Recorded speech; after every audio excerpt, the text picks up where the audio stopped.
Okay, everyone. So welcome to the power of awareness and our next teaching on this area and the part two. So absolutely looking forward to this. And we started this last week. So let's just start like we normally do with the Lord's Prayer. So who would like to start with the Lord's Prayer?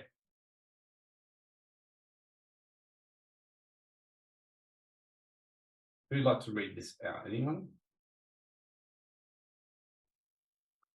Yeah, I will, Warren. Awesome. Thanks, Steve. Okay, the prayer to our Father.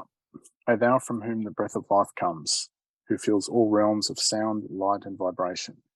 Your light is experienced in my utmost holiest. Your heavenly domain abides in me. Your will is manifested in the universe, all that vibrates, just as on earth, that is material and dense. Thank you for your wisdom, understanding assistance, to manifest our daily needs, dissolve the fetters of faults that bind us, our karma, as we release the guilt of others. Let us not be lost or caught up in superficial things, materialism, common temptations, but let us be liberated from everything that keeps us from our true purpose.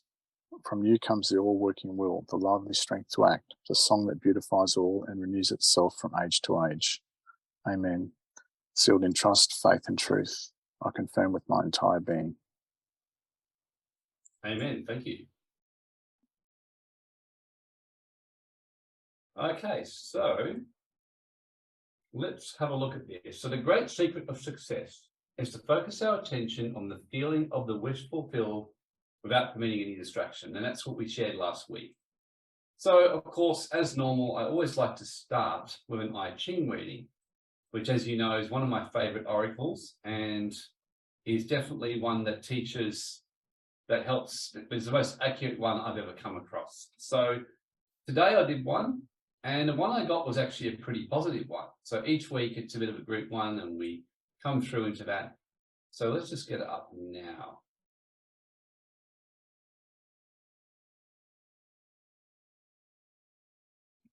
So this was the one that came up for today, the importance. So let me just get this up here.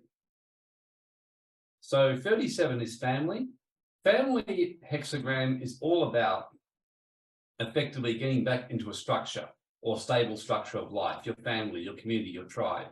So that hexagram is generally saying, hey, it's a good time to get into your tribe and your community to really stabilize your life and settle down a little bit. That's, in fact, what this puts here. The same sacrifices required in the family where you have part of a team, part of a whole, part of a structure.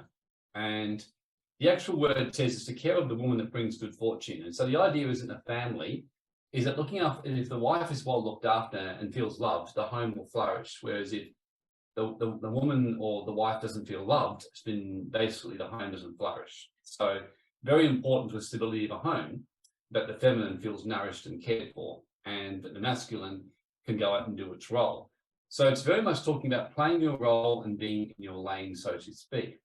So it talks about here providing care for all, good fortune, as in line 4. So providing care for all, good fortune. So basically, this talks about working towards common goals, being part of a team, and fulfilling the correct role. So pretty straightforward, which leads into fellowship, which means associating with others. So it's very much suggesting that this is a good time to be involved in team, community, and playing your role, so to speak. So it's a really nice little one here. So let's now have a bit of a look at the power awareness and what we spoke about last time and how we got started. And like I said, this is one of Neville Goddard's truly great books and one of my favorite of his book, definitely. And I know Yvonne Delafleur was the one who told me, she said, you know, to get Neville Goddard's book, she said, and read The Power of Awareness. She said, fantastic book, really good one, and definitely, yeah, a great one to teach you about the power of your awareness. So, and how it all works and getting your focus right and creating the life that you want. And Neville Goddard, of course, changing your conception of yourself will automatically change the world in which you live. So as soon as you try to change people, you always end up unhappy. And the starting point is changing yourself. And I know I say this each week, but more than ever, I am realizing that it always starts with this, that as Yvonne Christensen said in a book years ago I read, where she said, Lord, don't change others, change me. In other words, I'm the one that needs to shift, not anyone else. That business owner, that partner, that situation that you think is really an obstruction that you don't like is just a pure construction of your own mind. And what Neville Goddard says is really what science has now worked out too, that in the quantum realm, that basically time is always energy of the now, that I am. And that because we're in a denser, slower universe where we're living right now, where everything slows down, that's the only reason we have this concept of time where things happen in a linear way. But in the esoteric realm, in the quantum realm, everything happens straight away. So as soon as you actually create and see the world in a certain way, it is. And that means that whether it's the truth, whether it's a lie, whether it's whatever it is, whatever you create in your mind and how you see the world, that is the truth. And it doesn't matter if you make the biggest lie on planet Earth, and the biggest lie could be, I'm always a failure. And I mean, if you actually believe that, you'll start manifesting that. Now, it may not be true at all. And I remember a classic situation even just this week where my sons and I were doing a series of bets, and we had about 3 very unlucky results happen in a row. And of course, it was interesting watching the language start to come out of our mouths, all of us. And like, oh God, it's just so unlucky. And then, of course, as soon as, this happens, but if it's the other way around, and we start speaking negative self-talk. Then I remember saying, well, if you're actually objective about it, do you remember that before that, we actually had 2 very lucky bets where we thought we'd lost, and then everything went in our favor? And of course, they said, oh yeah. So I said, the fact is, it's just a story that we're creating in our mind. And the more we can focus on the time when we win and we have good fortune, we'll probably get more of it. If we focus on when everything goes wrong for us, we'll probably get more of that too. And that's basically what Neville Goddard says in The Power of Awareness, that what we see is what happens. And if you really believe that, like you take somebody, for example, who basically is convinced they're fat, no matter how good they look, no matter how much everyone else around them can tell them, if they're convinced they're fat, they will see themselves as fat, and eventually they'll manifest that in their life in some form. Equally, someone who may be a little bit overweight but sees themselves as thin and already knows they're well on the way to being thin and just knows it's only a temporary state of mind will very quickly go back to the normal. And the truth is, it's very rare at any point in your life that you're going to be the perfect weight. Like if you went back over all your life, you probably find there are some periods when you're a little bit overweight, some a little bit underweight. And very, very rarely were you always at the perfect weight. And I remember when I actually was doing that myself and went back over my life, I thought, gosh, it's so true. I've had a complete swinging of different things. And so when I've been down a bit on my weight, I've gone, okay, well, it will come back up again. So changing your conception of yourself and who you see yourself. So this is what we were talking about last week. So you're already that which you see to be. The subconscious does not know the difference between truth and lie. So if you're subconscious, if you're saying basically you always lose money, even if that's not true and you usually win, your subconscious just takes what you tell it. Equally, if you tell your subconscious, I am a successful person in all areas of my life, you see yourself owning a new car, you see yourself owning a new house, and you can truly believe that and see that and feel that and imagine yourself as if that's the case, all forces start moving in your favor to allow that to manifest. And that's why we call it the I am, never the I will be. And I remember even yesterday we were talking where one of my sons was making, I will be very successful at this. And I said to him, well, the fact you're saying that tells you that you won't be. Because when you're saying I will be, all your subconscious hears that I'm not right now. And Neville Goddard explains that you think of the unconscious like the ultimate feminine energy and your conscious like the ultimate masculine. The pure feminine, and those of you who are females would know this, it's very easy when someone says to you, wow, you're looking good today. And we saw that today in the pre-announcement when Grace says to Christine, you're looking good today, Christine. And then she's quick to clarify, I'm not saying you weren't before, because it's very quick. And I saw this happen this week. I said to a female friend of mine, and I meant it. I said, you're looking fantastic today. She goes, thank you. She goes, oh, does that mean before I didn't look all that great? And of course, I just pissed myself laughing. I couldn't help it because it was a classic example of what happens. So the subconscious only hears that. That's why it's very, very important that you direct your subconscious in what you want rather than what you don't want, number one. and the other one, that you stay in the I am in your manifestations. So that means that if your manifestation is to be a successful writer, or in my case, it's basically mastering my dancing. If I say one day I'll be a successful dancer, it means I'm not right now. Whereas the truth is, if I see myself as successful today, and rather than comparing myself to an unrealistic standard, which doesn't actually exist yet, the truth is you're always evolving. So if I've been doing dancing 6 months and I'm at a certain level, I'm a successful dancer today. Sure, if I compare myself to the world's best dancers, then I'll start questioning that. But if I question myself more in terms of my progress today, I can truly say I am a successful dancer. I'm doing really well at what I'm doing. I'm getting better and better each time I do it. I just keep growing. I'm successful. And all your unconscious hears is that I'm successful and continuing to get better and better. So we shared this last week about the I am, and it's so important that I'm just quickly revising it again. So we can see this here. We talked about consciousness, and that no problem can be solved from the same level of consciousness that created it, and how you've got to continually be evolving your consciousness and seeing yourself as to who you are and who you desire to be, not who you are today. So very important to do that. So we also talked about the assumptions about yourself, but to dare to believe in the relative assumption and watch the world play its part relative to its fulfillment. As a man thinketh in his heart, so is he, from James Allen. And finally, we spoke about the importance of focused attention and how Raymond Grace, who's been one of my great mentors, everything is energy which can be transformed. So today we're continuing on with this. So now we're moving on to chapter 7 of the book. So basically, chapter 7 is called Attitude and Assumption. So what he basically says is this here.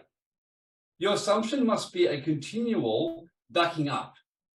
And those of you who are in relationships know that if you've had a partner who's very attentive to your needs, and when that partner suddenly says, I'm so sorry, I love you, and from now on it will be different, and for next week they're amazing, and then after that they go back to their old ways slowly. As far as you're concerned, if they've been promised you again in future, you won't take them seriously, and in a way you go, why do you even bother? You don't want to do this kind of stuff. So basically it's consistency and stability and showing in your actions. So that's why it's very important. Don't create a ridiculous assumption or manifestation that really isn't in alignment with where you're at. So for example, and I had some good coaching actually from a really good teacher in this area this week I was talking to.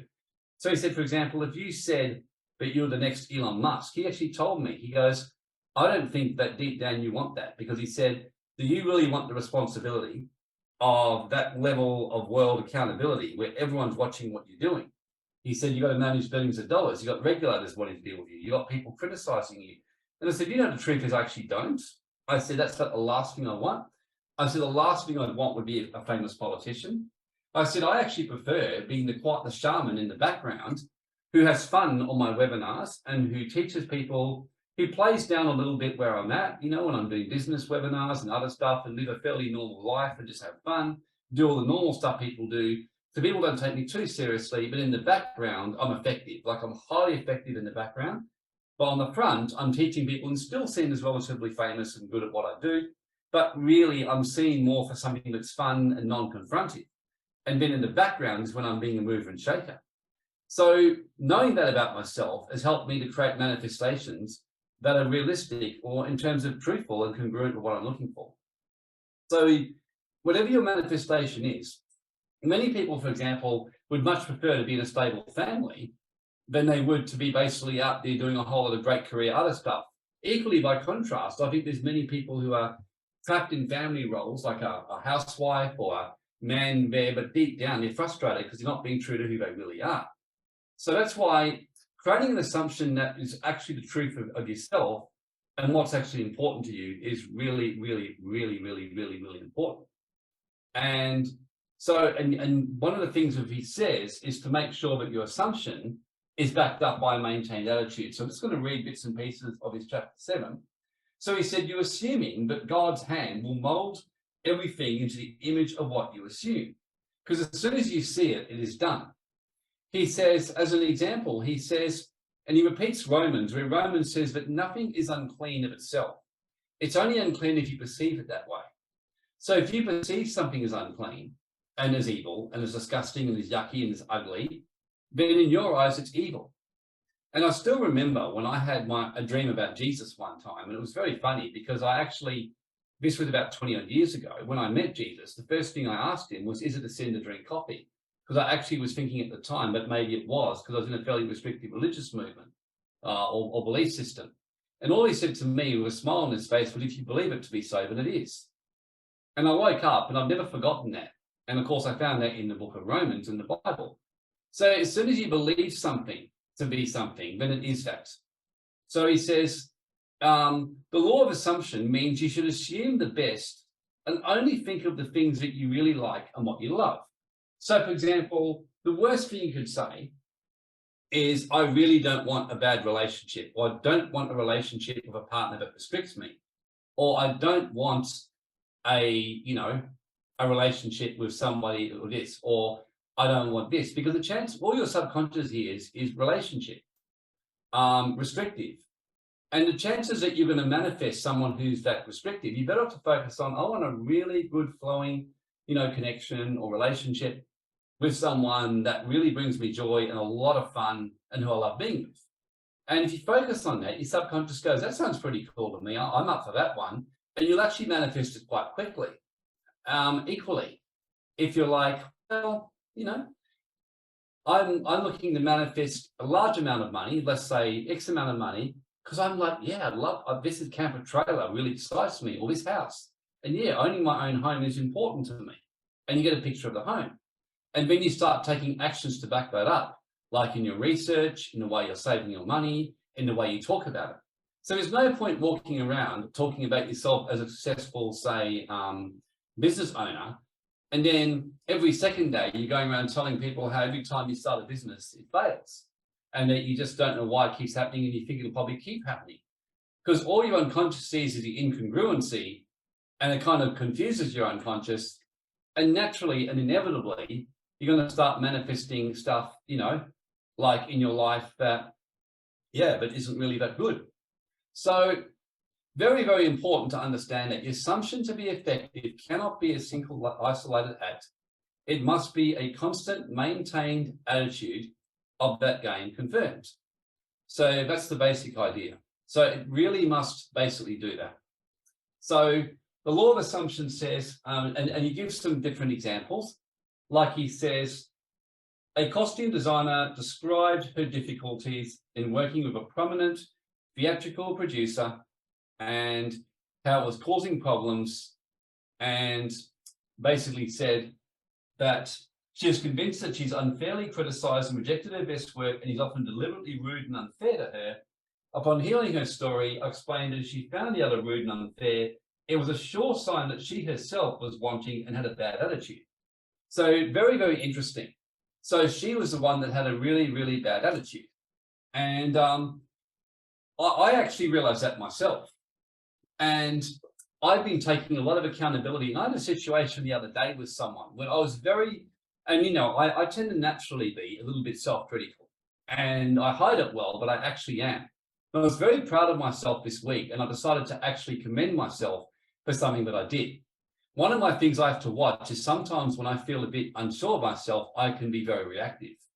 And I can remember about a year ago, there was a situation with someone who they said something to me and I reacted quite strongly. And I really did. My reaction was out of proportion. And then that person proceeded to ghost me and cut me out of their life. Now, I had all these excuses to justify. I remember even showing my text to my friend about, how unreasonable this person was. And all my friends agreed with me. But the truth was, it had been about the third time this had happened to me in about 6 months. And the reality was I was the one who was overreactive and had an attitude problem. And so my biggest challenge I've given myself this time, especially learning Neville Goddard, is to do this very thing. How does it start with me if I'm having these problems in my life? And I had a situation even with someone over the last few weeks where I naturally was about to react to something that happened in the situation. And then I thought, well, hang on a sec. I actually was the one who mainly contributed to this. And the person's actual actions towards me was actually quite reasonable based on what happened. And if the roles are reversed, I would have done the same thing. So there's no point me reacting here. And of course, this person was saying, sorry, I'm so sorry I did this to you. And I actually said, no, you didn't actually do this to me at all. I said, I'm the one who's responsible for what happened here. So don't worry about it. It's fine. And they were like, oh, that's awesome. And then I could just see they were very happy that I said that, and things were a lot better. I've noticed even of a couple of people I've had issues or have issues with me, but I've become aware about lately. And I thought, well, I don't have issues with them. And I don't plan to create issues with them. So it's really good to come back to ourselves if you're having problems with people. If you're having problems with your kids, for example, ask, and all of your kids, let's say, are having the same problem with you as a parent. Well, the only common factor is you. This is what the whole attitude assumption is saying here. If you keep attracting the same result in business and in your finances, well, yeah, you are the 100% common cause. If you keep having issues flare up in your relationship, you are the common cause. And the more you can absolutely take that attitude of humility without beating yourself up, just laugh about it and own it. So he said, the power of the law of assumption and practical application can only be discovered through experience, and that only by assuming the situation was already what you wanted could she prove that you could bring about the change desired. So she said all that the employer was doing to this lady was bearing witness, showing her how bad her attitude actually was. So if you have someone reacting and flaring up and people all around you doing that, you're the one who's got a really, really, really bad attitude and things like that. So what Neville Goddard went first to say is he said, I suggested it was very probable she was having mental conversations with him in her mind, filled with criticisms and recriminations. And I've really learnt this, for example, if I really like a person and get on well with them, or I, have a connection or feelings, or if I have a friendship or business association that I want to develop, it's very important what you're thinking about them and saying about them, even in your mind, because your thoughts are communicating like birds in the telepathic realm to that person. And they're feeling your thoughts. And whether they know they're feeling it or not, they're feeling it. And I can remember a mentor once said to me, he goes, for example, he actually was, when he's teaching me this stuff, and he was the guy who got me on Neville Goddard. He said to me, he gave an example when he said one time, he said he was actually at a strip club. And he said, strippers are incredibly sensitive to energy. That's how they get their customers. And he said there was one particular girl there. He looked at her and he thinks she's really nice. And he wasn't even staring at her. She wasn't even facing him. And he started projecting thoughts towards her like, you're a really sweet girl. You really are. You're a beautiful young lady. I really like you. You seem to have a nice heart, a soft energy. I love this about you. Now, he never said anything to her. She suddenly turned around, looked at him, smiled, went, and she smiled at him and said, and mouthed the words, love you too, and turned around. And of course, he was like, wow, that's pretty cool. She felt all my thoughts that I was sending her way. And I do that. I've noticed that the more you get sensitive, we are naturally telepathic people. Jesus, it said, could read people's thoughts. And I've actually discovered now my ability to read minds is very, very accurate, which can be, when I don't second guess myself, it's very powerful. It helps me to actually makes a big difference in business collections, in dealing with people, dealing with situations. I had a situation even recently with someone that on the surface looked quite a deadly situation or quite a risky, a very kind of alarming situation. And yet when I was reading the thoughts of the situation concerned, I kept getting a no, this is actually okay. This isn't really a big issue. And I remember when I asked Raymond Grace to douse it with me, he goes, I don't get this is a big issue, Warren. He said, it really isn't. And events are playing out now, which is starting to suggest that maybe it isn't a big issue. By contrast, I've had situations where when I've tuned into the thoughts, I'm thinking, yeah, this person's pretty hostile towards me. This is going to require some alleviation or some self-protection. And when I've done that, things have shifted amazingly. I had a situation with a woman, for example, where she was being very critical and harsh towards me. So I tuned into her and I changed my thoughts towards her, but I set some firm boundaries and said, what you're doing is out of line, but nevertheless, I still love you. I really do. I actually think you're a great woman. I just don't like the way you're behaving towards me.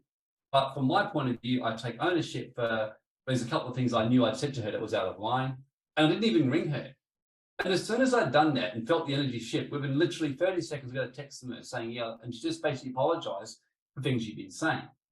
So he talks a lot about this. So attitude and assumption is talking about actually getting back to yourself. So as Neville Goddard says, that people outside only echo what you're whispering in your thoughts. So if you're getting a particular, I know that, for example, in business, when I've just started up with customers, it's because my thoughts are going out there saying, I really can't be screwed dealing with people right now. I don't want to work right now. I don't want customers coming my way. I just want, I need a break. I need a rest. That's normally what's going on. Whereas when I'm going, yeah, I feel like seeing people. I feel like seeing some clients. I'm really in the mood. I'm in a very, active month. People start booking in with us.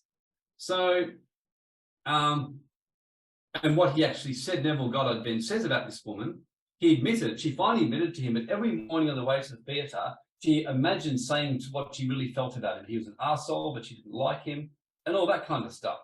So she started to change that and change her attitude towards her boss. And she started to live it faithfully and be thankful for him, be thankful when he'd given her employment and given her work. And he said, within no time, he miraculously reversed itself and started dealing with her very differently. I remember even with a member of my family who got into major trouble with a regulatory board. And I can remember he was just so upset about it. And everyone around him was justifying his position, saying it's so wrong what they've done to you. And this board, you got to stand your ground. And when he saw me, I just said to him, look, I said, I'm very close to you, as you know, I think you're a moron. And he was shocked. He goes, well, I think I'm right. It doesn't matter if you're right. I said, you're being stupid about this. I said, this board has the power to destroy your career all over you wanting to be right. So it doesn't really matter. I said, the fact that you may have been a little bit unfairly treated, who cares? I said, it's all coming from your head. Change your attitude. And to his credit, he listened to me, went and humbled himself before this person, got a roasting, and he just simply said, yep, no, I understand that. I'm really sorry. But they said, okay, well, we can see that you changed your attitude. That's all we wanted to see. That was the exact words to him. That's all we wanted to see, was your attitude was in the right place. It was concerning us that you were still in the process of, in your apprenticeship and you hadn't even, you were behaving like this. But we can see you've done that, so we're fine now. No big issue. We're just going to have to get you to repeat one unit. Otherwise, everything's back on course. And it all happened because of that. So basically, if you label a child as autistic, you can rest assured they're going to behave that way. If you walk around telling them autistic. If you go around telling and thinking in your head, all these people around me are stupid, people around you will behave like they're stupid and things like that. If I can remember when I was going through a string of very, very hard work, difficult relationships at one stage, when I just kept attracting very difficult women. And I can remember sitting there with an energy healer to get some kind of guidance as to why this was happening. And of course, I was saying that I know that I created it. And then as we were talking, I just made some comment. I said, the thing is, I can never trust women because they always do this, this, and this. And she looked at me, and then I looked at her, and we both literally pissed ourselves laughing. And she goes, and therein lies the solution to your issue, Warren. I said, yeah. And I just lost it. We laughed for ages. Because that was my exact words. I said, I just know I can never trust women because they always do this, this, and this. And she said, well, if you're going to keep saying and thinking that, well, of course you're going to manifest that. So then I said, yeah, but I still have that. But she said, well, why don't you just say, I trust myself when I'm with women? And I said, I like that. I trust myself when I'm with women. I trust myself to be myself and set my boundaries as I need to. So I go, okay. This was a number of years ago, mind you. And ever since that point, things became a lot smoother because I just made that thing. So pretty much by you people, we can feel thoughts. If we all tune in on this webinar right now, we would be able to feel everyone's thoughts. Depending on your level of ability to do it, you may be able to identify the more specifics of the thoughts, or at the very least, you will be able to identify the thoughts at some level. You'll be able to get a sense, but my sense is people are really listening right now. People are really captivated by this webinar. But people are going like, wow. And I just saw Grace's comment where she said it was really hitting home. So maybe some others of you, those of you live, or if those of you who are listening to the recording, you can just comment on it. But yeah, you may be feeling it. Like if you can be feeling into the thoughts of people that are on the webinar now but listening to the recording, everything, because there's no such thing as time. And I can just feel everyone's really enjoying this and really getting insight from this. So become very, very mindful of your assumptions about yourself and about your world. If you assume that Australia is going to go into a great reset and that the army's going to come in and pin everyone down and put a carrot up their ass and vaccinate them, well, If enough people do that with enough certainty, eventually it will actually happen. Eventually that will happen. So, so you got to actually start doing that, and thinking and thinking about that and what people's thoughts are. So become very mindful. And those of you who know me, the whole time during COVID, I kept saying, look, WA is going to work itself out. That was always my thing. I said, it's hard, it's difficult, I'm upset, I'm annoyed, but we're going to work ourselves out and we're going to get through this and we're going to stay financially relatively stable over here. And I don't need to go running from Australia and hide somewhere else. So, and things like that. So it always starts with our assumptions in terms of what it's saying. So, and in fact, we've got to be careful with that, because sometimes we pick up the thoughts of others without realizing it. Sometimes I've learned, for example, you can be in a very good state of mind, and if you're not careful, you might start picking up the thoughts and assumptions of a partner. So that's why I've learned that if I'm with a partner in a relationship, I've got to be very mindful who I'm with and how much I'm connecting with them and why I'm with them. Because you'll pick up your partner's thoughts more, especially if you're sexually intimate or mostly intimate with them. So you'll be picking up their thoughts. So you really want to have someone in your life, especially who you're intimate with on a heart or sexual level, that by and large has got their shit together pretty well and their thoughts are relatively good. Because then what will happen is that you will feed off each other's thoughts and you will benefit from it. And that's why generally very evolved people who are smart will end up really attracting the people who are like that. So generally, if you're attracting hard work people in your life, it's because you're hard work. And so therefore you attract that. People that are really good value and low maintenance won't attract to you because you're hard work. So I'll get away from you and go and find someone else. So generally we always attract like. So if we're attracting in business difficult clients, that means we're a difficult person to work with. This is what Neville Goddard is saying. If we're attracting really generous, really kind clients who are very treat us well, it's because by and large we're feeding up to them. And people then want to serve us and do things for us. If you're attracting abusive relationships where you get beaten around, it's because you're beating yourself up inside and you're beating up other people, externally and energetically. You may not say it, you might be walking around with a smile on your face saying, I'm such a sweet lady, but deep down you think these violent, hateful, angry thoughts towards these people, and they feel the thoughts and they lash out. Now, of course, let me be clear. I'm not for a moment justifying the reactions of the other person in any kind of domestic violence or anything like that. But the purpose of this webinar is to help self-empower people, but you can change yourself from the inside and then stop this kind of stuff on the outside. I'm convinced we could just about end domestic violence if we could actually transform and change the thinking and teach people, whether it's women or men, to change their attitude and assumptions. I can remember having a couple of relationships with women who were mentally and emotionally and word-wise very aggressive towards me and used to speak very badly to me. But I realized that I was speaking very badly to myself, and in my mind, I was speaking viciously to them because I still had some anger and viciousness in my heart towards my mother. So I started changing that and speaking far differently. And yeah, I trust myself with women. I trust myself to set boundaries. I started speaking better words towards them. And I noticed that then I stopped attracting those kind of women.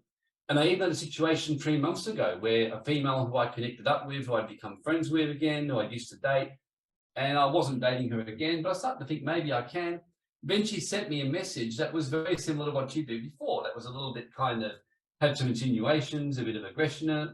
And it was a voice message for about 3 or 4 minutes. I listened to the first 20 seconds, turned it off and never listened to the rest and just got on with life. And that's when I knew I'd really changed.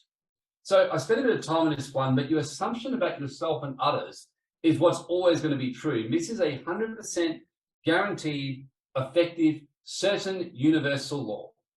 Whatever you assume about your life and your environment, it will happen. So that's the law of assumption. So the other thing is renunciation. So Neville Goddard says there's a very big difference between resisting evil and renouncing it. Now, because remember, what you resist persists. So if you resist evil, in other words, I will stand against the New World Order, what are you focusing on? Is on the New World Order. I will stand against the government and I will stand against, and I used to do this myself, against evil taxes. What would it manifest? I would get all kinds of governments. I used to always say this. I would be like, I will stand against this evil. I will stand against this government. I will take on this evil stuff. And I would then get regulatory actions and everything else. Whereas renouncing evil is very different. Because the other extreme from resisting evil is pretending it doesn't exist, which is ridiculous. I've heard people say everything's love and light. Yeah, I know there's pedophiles, but even that's love and light, you know? And the Ukraine is love and light, and everything's love and light. And the world is going into heaven. We're in a great place right now. And that's the other extreme where you just ignore evil. And then there's governments locking people up, doing really bad stuff. And we go, oh, that's okay. That's just, you know, nothing's good or bad. That's the other extreme. Renouncing evil is where you observe and say, no, I don't like that in my reality. That is not part of my reality and not part of what I believe should be society's reality. So I renounce having any part of that. But I'm okay with the fact that it exists. In other words, I'm okay with the fact that you've got this new world order happening to some degree. I know I can change some aspects of it. I can't change other aspects of it. I'm okay with the fact that some people are going to die in the next little while. I'm okay with the fact that, for example, governments are killing people over here. And I had a situation where someone was discussing with me, a family member, about, you know, it's so wrong with Ukraine. Like, yeah, we cannot sit by and let it go by. And I was like, well, I said, how many other countries are at horrible war and treat their citizens badly and we don't give a shit about it? Like America, Australia. So think about it, like some of the stuff that goes on in Afghanistan, and then, you know, America pulls their troops out. And then these other countries like Kazakhstan, and then Sudan and Rwanda and Somalia. I said, why don't we get involved in that? I said, probably because there's not any oil or any reserves over there that's worth getting. So I said, there's going to be evil happen. And it's unfortunate, but I said, it's there. I said, all we can do is focus on what we can change. What I can change, I can get on a webinar. Those who want to listen to what I got to say to them can listen to what I got to say. If it resonates with you today, you can go, this is awesome, apply it to your life. You can start to change a bit. Hopefully that will then change your family environment, your work environment, because people will pick up the changes in you. And then you'll go and maybe sell a few others. And by doing that, this one webinar may actually end up impacting a lot of people. So me just getting up and doing this has actually helped people. Now, it may not stop the New World Order. It may not stop the war of Russia and Ukraine, but maybe it's a drop in the ocean that gets the process started. So renouncing evil just says, I notice it's there, but I'm not making part of it or partaking in it. A good example was, like I said, when I found out a particular friend had a real issue with me only a little while ago. And I'm like, well, I don't have an issue with them. I honestly don't. So whatever is going on with them, I'll leave them to it. I don't see any need to fix anything with them because I've got nothing to fix. But if they want to fix something with me, they can come and talk with me. So renouncing evil means you say, I'm not part of that. The evil of poverty, for example, that is an evil. As much as greed and riches to the point of being misused, poverty is an evil too. So you say, I choose to renounce poverty. I don't resist it. I renounce it. I notice it's there. I know there's going to be poor people. I know that poverty exists. I'm okay with the fact that some people choose to be in poverty, but I just renounce that from my life. I'm okay with the fact that some relationships, there's some people who do this and some that do that. I'm just choosing not to be part of that. That's just not my reality. So he says, when you resist evil, that is your attention. When you renounce it, it's actually the opposite. You're just saying, it's just not something that I'm part of. I'm just not choosing to focus or engage in it. It's just not something I'm really interested in. And I had a situation, it was brilliant with Grace. Grace was having a discussion with one of our family members a little while ago, who was actually talking about the whole situation going on with the Anglican Church right now, and saying, oh, you know, what do you think, honestly? You know, they're letting gay bishops come in. I think, you know, it's okay for people to be gay. I just don't think they should be bishops. You know, what do you think, Grace? Grace says, I don't really care. She goes, what do you mean? She goes, I don't care. I said, does it really make any difference in the scheme of things? And I'm laughing inside because I couldn't agree more with Grace. Grace says, I don't really care. Does it really actually matter? What difference does it make to the universe? I mean, if one church wants to have gay bishops, if one doesn't, both of them can do it, you know? If one wants to bring in transgender drag queen bishops, you know, who knows? Maybe we talked about that with City Awakening for a laugh. I mean, maybe we'll bring a drag queen in. A transgender drag queen wants time to speak. Who knows? I mean, we might just do it for a shit stir. You know, doesn't really matter. And so renouncing evil just simply means that you just take control of your imaginations, and in the words of the book of Isaiah, which Neville Goddard focuses on, give beauty for ashes, the oil of joy for mourning, the garment of praise for the spirit of heaviness. And it's a great thing to do, to put on a new way of being. I mean, it's like with me. I mean, I openly tell people I do pole dancing and strip stuff and that kind of stuff. It's fun. Now, I'm sure in the traditional church system, I'd be part of a big scandal. And I don't really give a rat's bum. It doesn't actually really matter.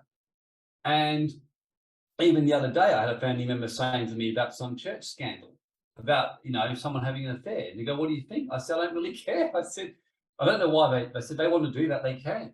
And, it's just not my business.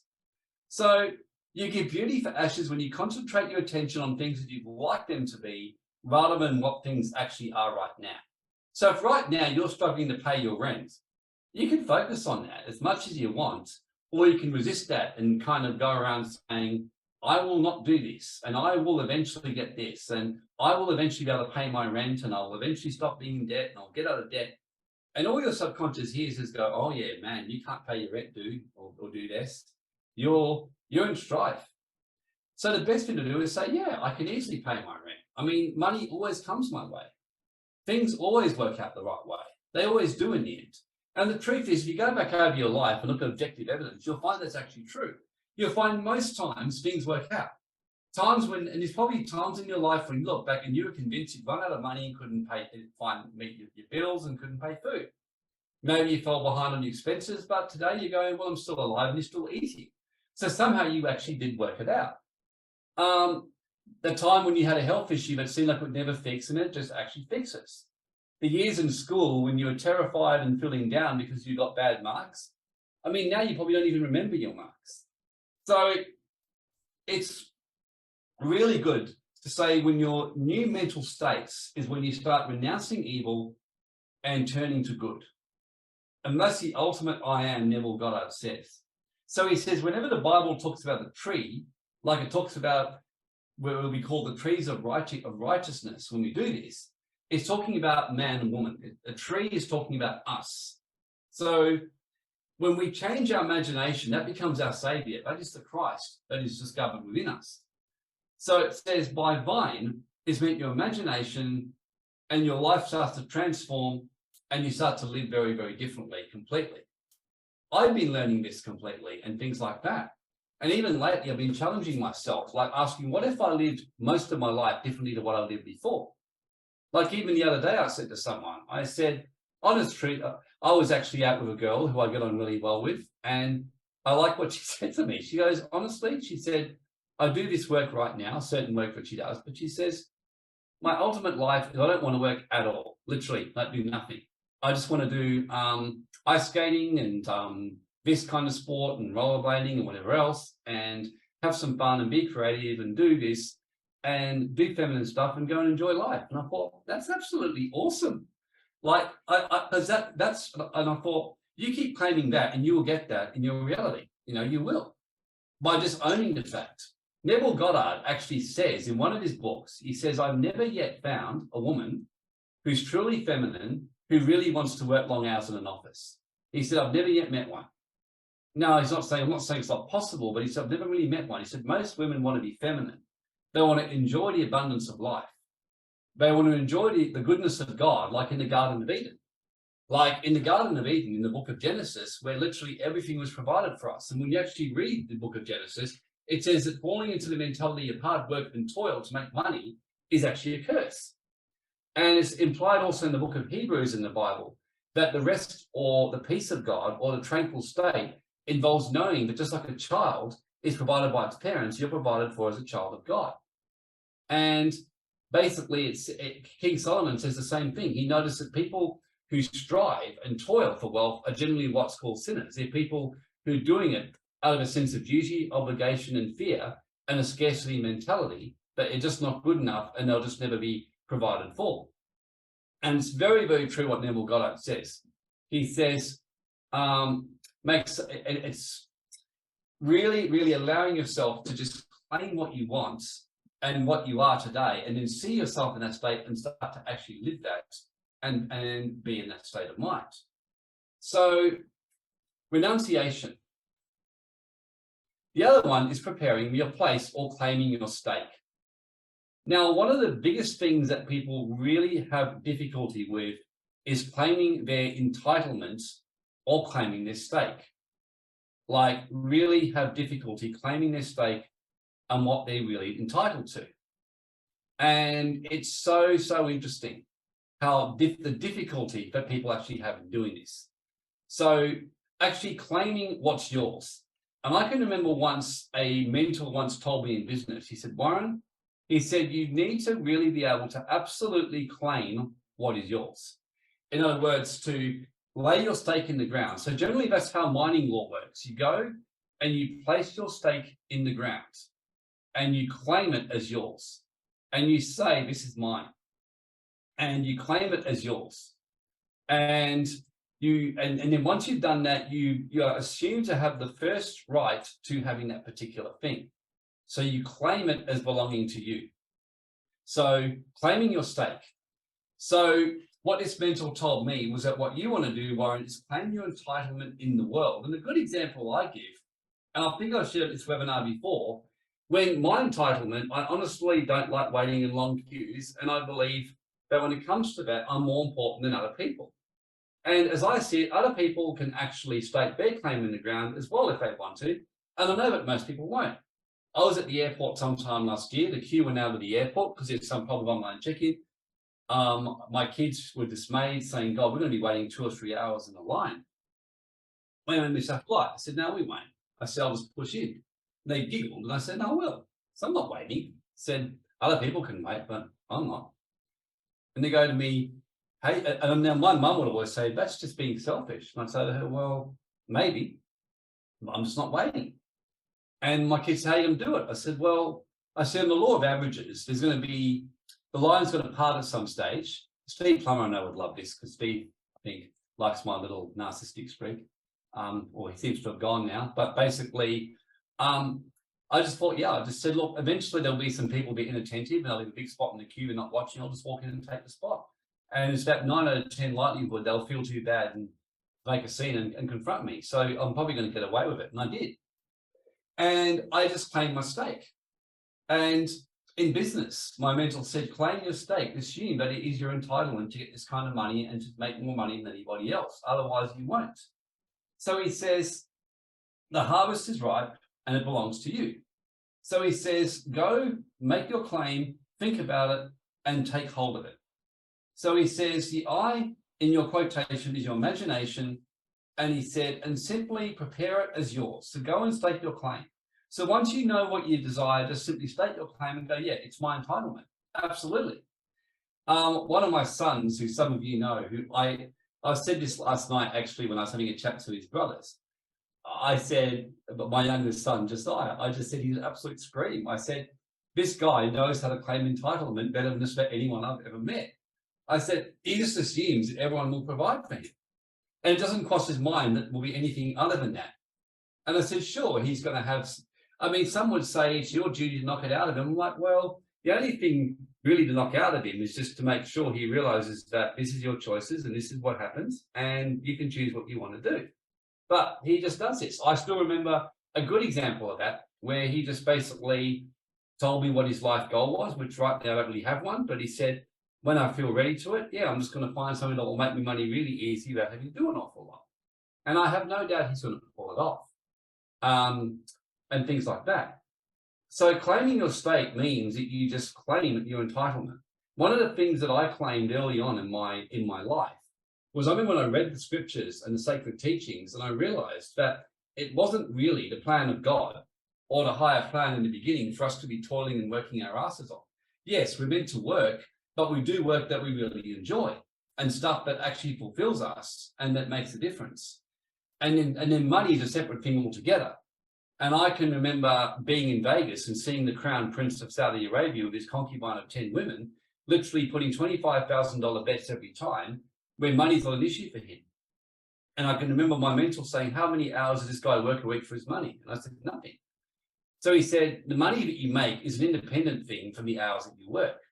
In other words, your work and your money that you are two different things. If you're not manifesting much money, it's not to do with your work. And you probably would find, if you look back over your life and look at when you worked long hours, and look at when you didn't work very many hours, you probably would find that the amount of money that you made isn't an awful lot different. Or if it is, the return for the time you spent in isn't worth it. So I'm not saying not to work. I'm saying that if you're doing work that you enjoy, and you're giving out, you will naturally manifest more money, you'll manifest more love, manifest all that kind of stuff. Like for me, I've noticed a significant improvement in my health because I just claimed good health.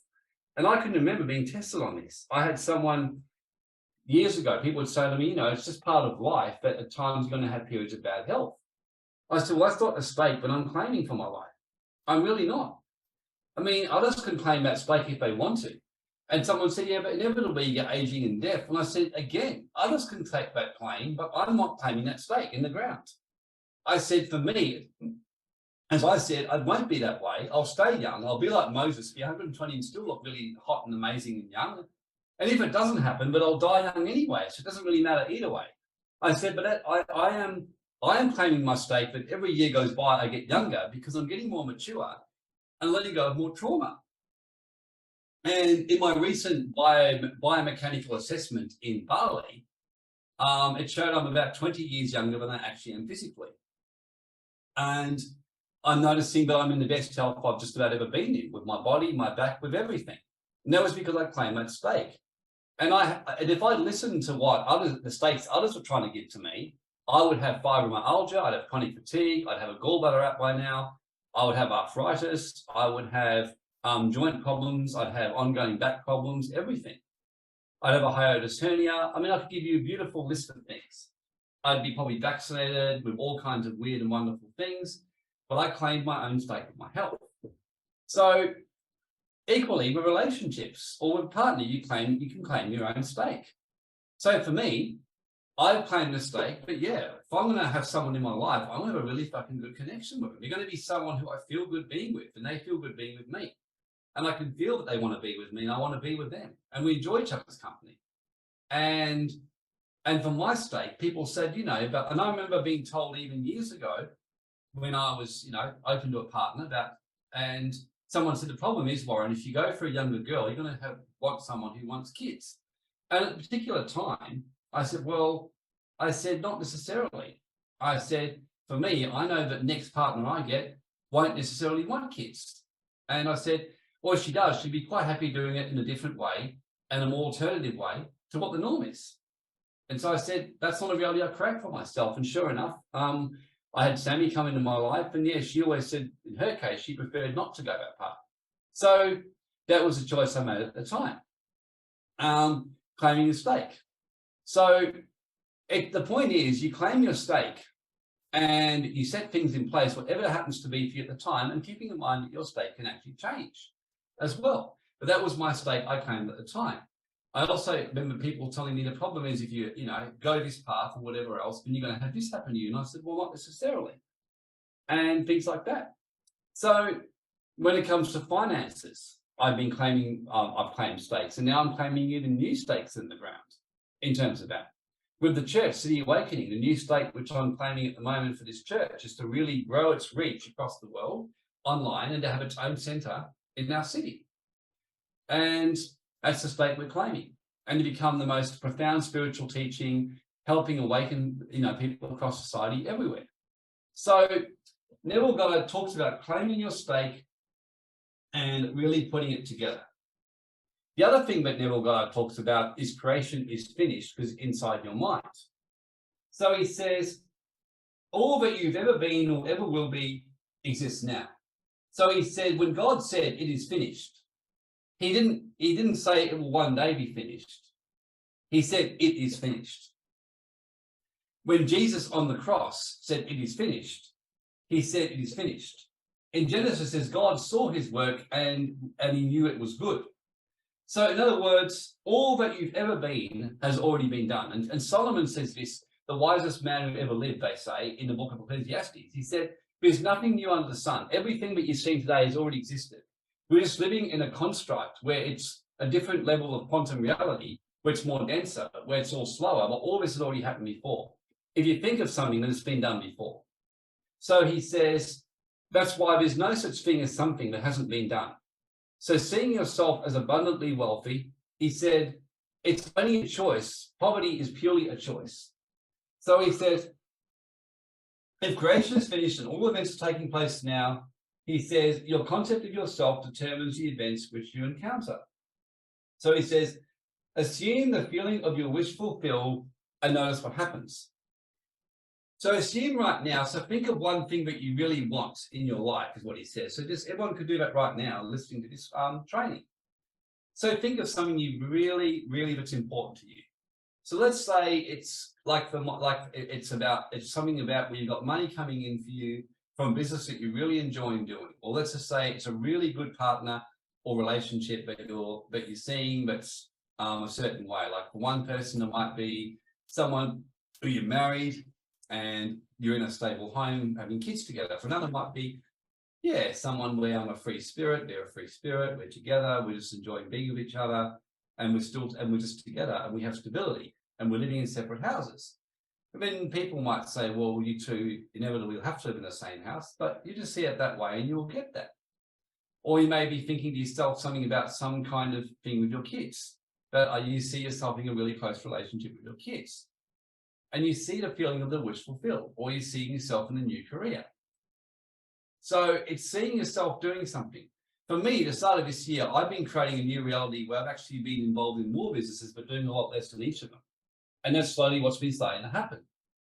And including a business of betting, a business of investing, a business with WealthSafe, a business with Global Wealth Club, with being involved more with the church, and seeing myself doing more with City Awakening and doing more spiritual teaching like this. Because even me doing this today, you can probably feel I love teaching this stuff. This feels so resonant for me. It feels so congruent. I like teaching this stuff. So creation is finished. So the example he also gives, if you assume you have a wonderful business, you'll notice that in your imagination, your attention is focused on incidents relating to that. People will congratulate you, tell you how lucky you are. Others are envious and critical there. From there, your attention goes to larger offices, bank balances, and many other similarly related events. And the last thing, which Goddard talks about, which before we end today, in chapter 11 is interferences. So he says, you are free to choose a concept you'll accept of yourself. And he says, imagine yourself to be the ideal that you dream of and desire. He says, him that is able to do more than you ask or think is your imagination, and the power that works in us is your attention. So he says, let your imagination do these things, because he says a beautiful quote here. So Christ is not to be found in history in a linear existence of past, nor in external forms of waiting for a new Christ to turn up now. The Christ is already in you. The kingdom of heaven is in you. The mystery Christ is in you. The hope of glory is your awareness of the ability to rise perpetually to higher levels. Christ is not to be found in history. You find Christ only when you become aware of the fact that you are the Christ and that your imagination is the only redemptive power. You start to know that you are the one, and the one is in you. And Christ says in John 15, he goes, I and the Father are one. And we start to say the same, I and the Father, the higher masculine, are one. I and the Divine Mother are one. The ultimate tantric or sexual union happens within me. My inner feminine and my inner masculine, that's been my newest one I've been working on, is how do I move into a deeper tantric union of my own inner feminine and my own inner masculine. And I've been noticing it happening. I've been noticing how I'm listening more to my inner feminine. Even yesterday morning, I actually woke up and I was feeling restless. And I remember speaking out, like, what are you saying to me? I'm listening. I listen, I humble myself. And I actually felt my inner feminine speak back and say, there's no point, you never listen anyway. I actually could feel it. And I just said, I'm really sorry, I know that, but I'm listening right now. Speak your wisdom to me. And as I said that, I felt my inner feminine speak to me and just say, have fun. Have a lot more fun. Just be feminine, spoil yourself. Do things for yourself, date yourself, go on dates with yourself and do things that you like to do. And I went with yesterday to a day spa with someone, and I was just lying there the whole time, just completely out of it, having a really good time, spoiling my inner feminine. And she felt wonderful afterwards. She was so happy with me. And so what happens is that when we spoil our inner feminine, then our inner feminine starts to nourish our masculine. And equally, when we spoil our inner masculine, when that masculine steps up and guides us. So the interferences is talking about how much everything is in you. The ideal partner is in you. The ideal financial position is in you. Your health is in you. I have learned with my health more than anything how much my health is a state of mind. Even this morning, I was feeling not that great. I was feeling out of whack at one stage at the market. So I thought, well, let's just use my energy work. And I just started to got my bobber and started thinking, well, let's just scramble any interferences. And I can do that when anyone listens to the webinar right now. That's kind of out of balance in any of your meridians, in any of your organs, any of your parts of your body. And then what we do is we transform, we put all of them back on the correct frequency. I'm going to bring in Mike Crockett's protocols and allow them to apply to balance all our meridians in the various points that are most appropriate for each person. Well, and as I'm doing that, I'm shaking and I'm feeling energy release. So I don't know if anyone felt that. If you did, just message it. But yeah, I can feel an instant shift just by doing that. And I noticed that this morning I was able to instantly heal myself and some digestive upsets that was happening, because all of our digestive upsets inside is happening because of our thoughts. So this was the code we did last week, and let's just finish up with this code and allow this code just to go into our system and feel it.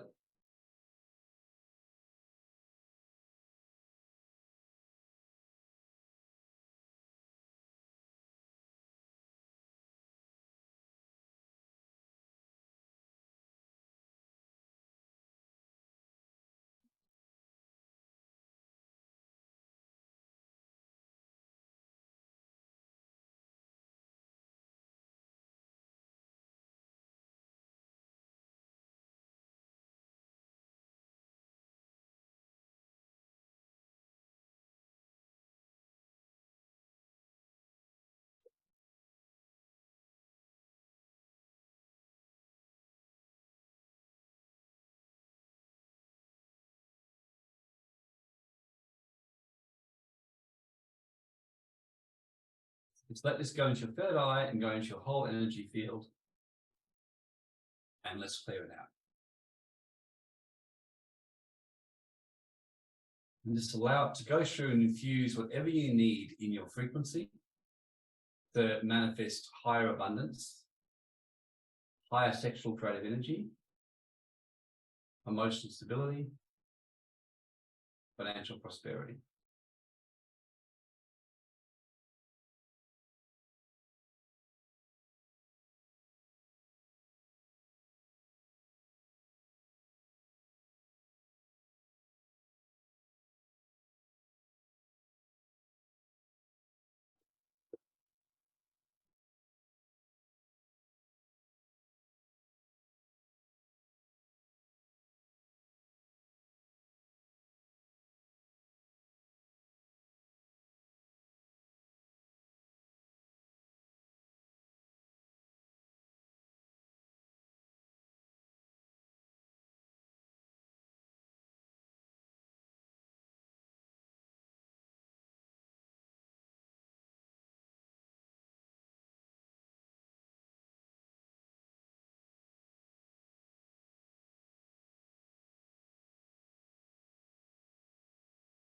Just let it be focused in the attention into your third eye, and just let this code radiate through your whole auric field.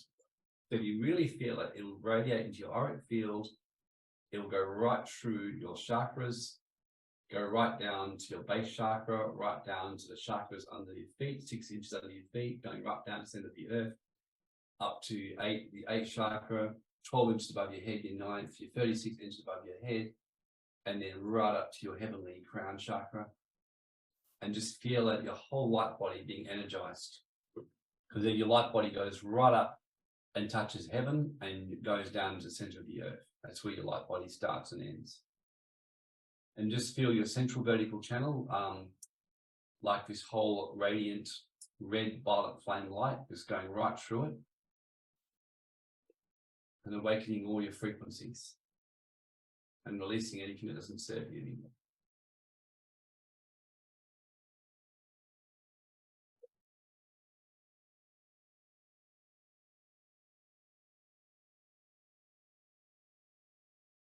Okay, and just take a sip of water. And I'll open up for people to share their greatest lessons and just share in the text, you know, what you experienced and your greatest lessons and what you got today. And maybe Grace can come back on the mic, and we can do, or William, and let's just share what you got from it. Or Christine.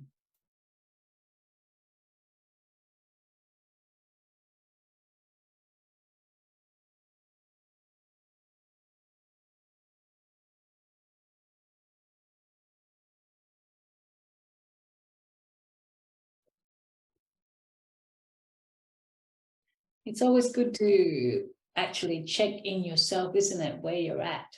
Because, like, you know, you can hear the same thing over and over, and sometimes it really hits home.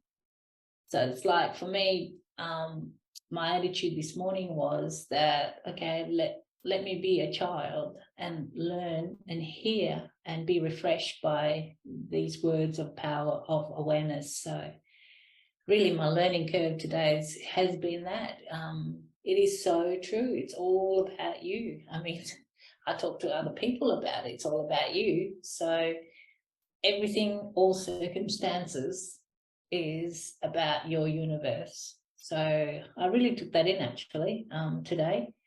Everything that's happening for me, all my surroundings, all my hate, my love, my frustrations, all those things, it's because of what's happening in me. So it's a good reminder, actually, a really, really good reminder. That's good. Yeah, I'd agree with that, Grace. I'd totally agree, because as you were talking, Warren, you know, I just kept all those reminders of all those places examples you gave. It is definitely all about me, and I was thinking of those that I had thoughts about and all that sort of thing.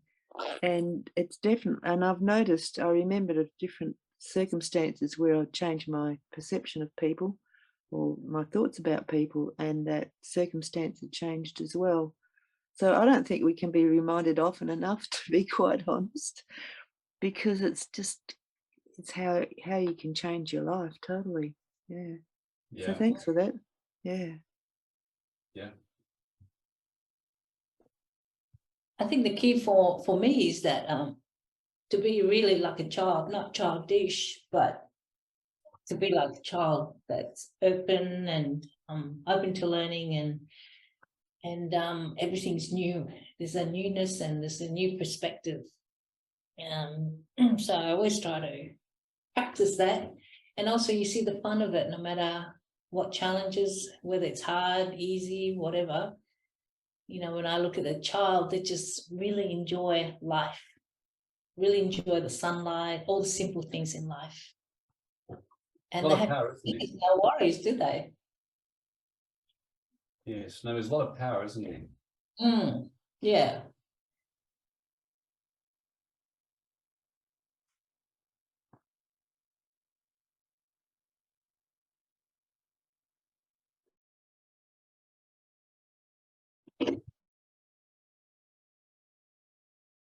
Yes, I kind of enjoy it. Like Kenneth Hagin, I know he used to teach all this kind of stuff, and very effective. I mean, a lot of the great spiritual teachers taught this stuff.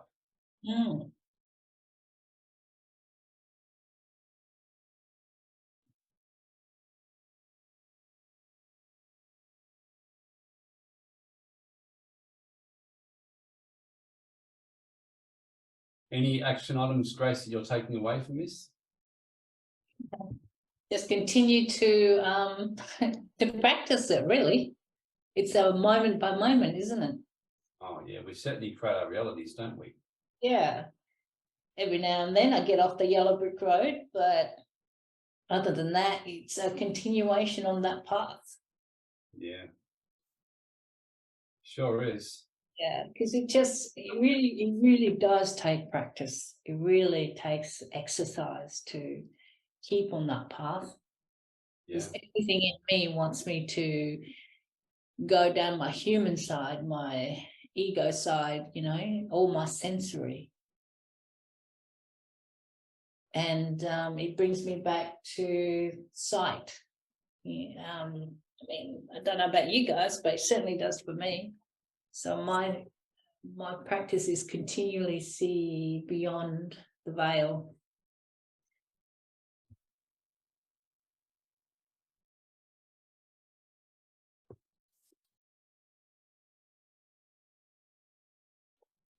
So it's good. And it's good that, you know, when you actually teach it, Warren, you've got the energy, you got the inspiration and the fire when you actually share it. Yeah, I like teaching it. That's why. Yeah, you can tell. Definitely my favorite topic. So Yeah. So in that night, that night, thanks everyone for being here. thanks everyone. And we'll see you next time. So we'll see you all next time. And yeah, and if anyone, of course, wants to tithe and help the work and give back, that's the transfer details as normal. Otherwise, we'll see you all next week and continue on. I think Edward's speaking next week. I'm thinking Grow Rich, isn't he? Yeah, I hope so. Awesome. Okay, Stephen. See ya.